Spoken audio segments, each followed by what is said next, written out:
Irmãos, eu queria que você abrisse comigo sua Bíblia. As crianças podem descer para o culto infantil e você abra comigo sua Bíblia no Evangelho de Marcos, capítulo de número 8, o verso de número 31. Eu, à tarde, estava orando a Deus. Ontem eu fui para São Paulo, voltei também pensando nessa palavra. E eu queria falar sobre o nosso olhar para as coisas de Deus. A forma como nós olhamos influencia muito nas nossas vidas. Se eu fosse dar um título para essa mensagem, eu diria que é a importância do olhar. Amém? A importância do olhar. Marcos capítulo 8, verso de número 31, diz assim: E começou a ensinar-lhes que importava que o Filho do Homem padecesse muito, e que fosse rejeitado pelos anciãos, e pelos príncipes e sacerdotes, e pelos escribas, e que fosse morto, mas que depois de 3 dias ressuscitaria.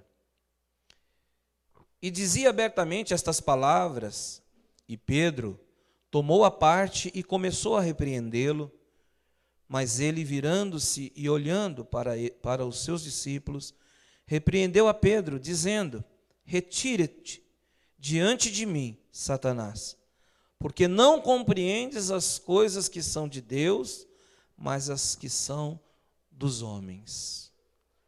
Pai, em nome de Jesus, eu quero pedir a tua bênção, tua direção, tua graça, o teu entendimento. Quero pedir que o Senhor fale conosco, Senhor, da maneira como o Senhor tem tratado comigo. Trate também com a igreja, Pai Santo. Não fala o que nós queremos ouvir, mas o que precisamos ouvir, isso sim, fale conosco, Senhor. Fala conosco por amor a Ti mesmo. Fale conosco por amor à Tua palavra. Fale conosco por amor à Tua igreja. Fale conosco por misericórdia da minha vida, Senhor. Trata conosco. Eu peço a Tua bênção, Senhor, em nome de Jesus, para a glória de Deus. Irmãos, eu vejo que há uma maneira de ver as coisas, e a Bíblia diz que quando nossos olhos são bons, todo o nosso corpo é iluminado. Mas quando os nossos olhos são maus, todo o nosso corpo é tenebroso e tensa são tais trevas. Se os nossos olhos é bom, nós vamos ver as coisas de uma maneira positiva, nós vamos alcançar os propósitos que o Senhor Deus tem na nossa vida, e nós vamos conseguir colocar os nossos propósitos também no altar de Deus, e assim sendo buscar a direção do Senhor. Mas quando os nossos olhos são maus, vem sobre nós um pessimismo, vem sobre nós uma depreciação de nós mesmos e de tudo aquilo que nós fazemos ou de tudo aquilo que nós colocamos às mãos. Quando os nossos olhos são bons, nós invocamos o Espírito de Deus e vemos com bons olhos. Quando os nossos olhos são maus, nós permitimos que o espírito do mundo ou das coisas deste mundo tome conta de nós. Passa a partir daí, então, um olhar pessimista, uma maneira abatida de ver as coisas. Começamos então a não acreditar. Começamos às vezes a murmurar, a reclamar. Começamos a dar lugar ao mal, a dar lugar ao inimigo. E quando menos esperamos, aquilo que poderia ter sido bênção se torna maldição. Aquilo que poderia ser algo bom fica de fato ruim. Nós vemos nesse texto, nesse versículo especial, e hoje a gente vai ler vários versículos do Evangelho de Marcos, mas em especial aqui, no versículo 32, o Senhor diz assim: e dizia abertamente esta palavra, e Pedro tomou a parte e começou a repreendê-lo. Verso 33. Mas ele, virando-se e olhando para os seus discípulos, repreendeu a Pedro, dizendo: Retira-te de diante de mim, Satanás, porque não compreende as coisas que são de Deus, mas as que são dos homens. O texto diz que ele olha, Jesus olha para os seus discípulos com um olhar de reprovação. Com um olhar de reprovação. E ele então reconhece que o Espírito que está falando sobre Pedro, ou através de Pedro, não é o Espírito de Deus, mas o Espírito da influência do mundo, ou da influência de Satanás. Jesus imediatamente repreende Pedro, manda que ele se afaste, porque o olhar dele foi um olhar egoísta, o olhar dele foi um olhar pessimista. Jesus estava ali falando de coisas espirituais. Jesus estava falando do reino de Deus, da vontade de Deus, dos propósitos de Deus, e Pedro estava vendo somente com o olhar humano, atraindo para si somente aquilo que lhe interessava. E o que é que lhe interessava? Que Jesus continuasse ali, ensinando, falando, orientando, e que de forma alguma ele ia compreender o fato de que Jesus veio com um propósito de Deus. Nós precisamos ter um olhar, irmãos, que acrescente em nossas vidas. Nós precisamos entender o que é que Deus tem para nós. Nós precisamos compreender com que propósito o Senhor nos trouxe a vida. O que é que Deus quer de nós? De que maneira eu tenho que olhar para as circunstâncias que se apresentam para mim? Será que eu tenho que olhar como uma pessoa carnal, humana? Será que eu tenho que ver de forma egocêntrica? Ou será que Deus está esperando que eu olhe com olhos espirituais? Que eu olhe e consiga contemplar com os olhos espirituais aquilo que os meus olhos humanos não estão vendo. Porque a Bíblia diz que a fé é isso, a fé é o firme fundamento das coisas que eu não vejo, mas é a certeza daquelas coisas que eu estou esperando. Amém, irmãos? Você está entendendo o que eu estou falando? É muito importante com que tipo de olhar é que nós estamos olhando. Marcos capítulo 3, vamos voltar um pouquinho. Ele mostra para nós e vocês vão entender melhor o que eu estou falando. Marcos capítulo 3,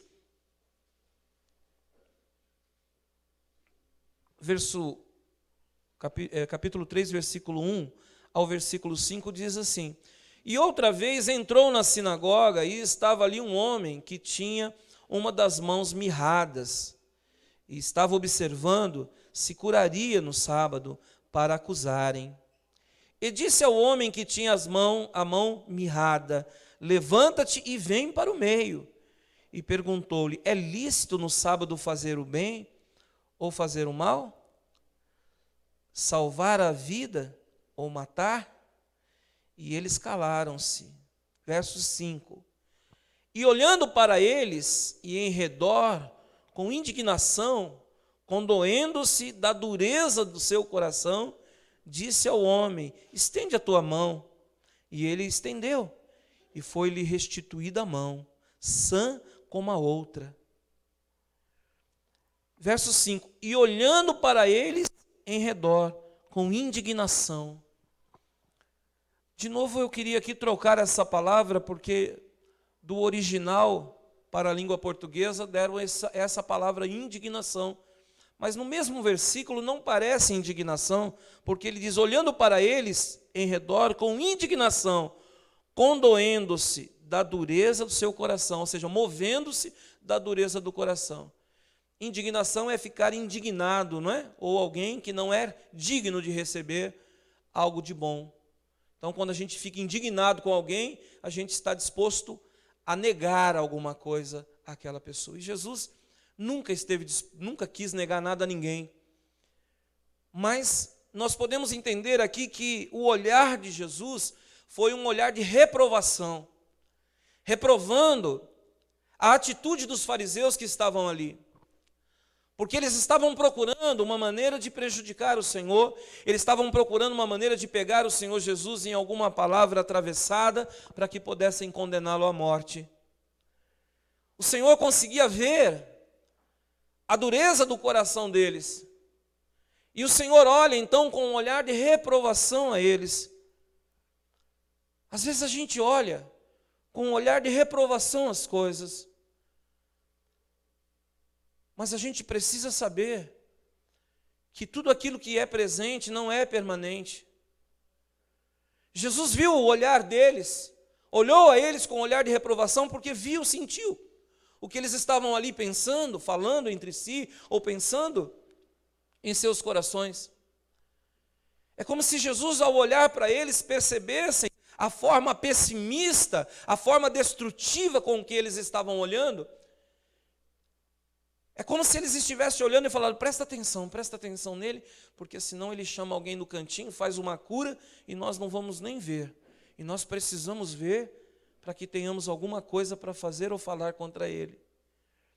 Jesus tanto percebeu isso que o texto diz que o Senhor mandou que o homem viesse ao meio, que o homem estivesse numa posição aonde todos pudessem ver.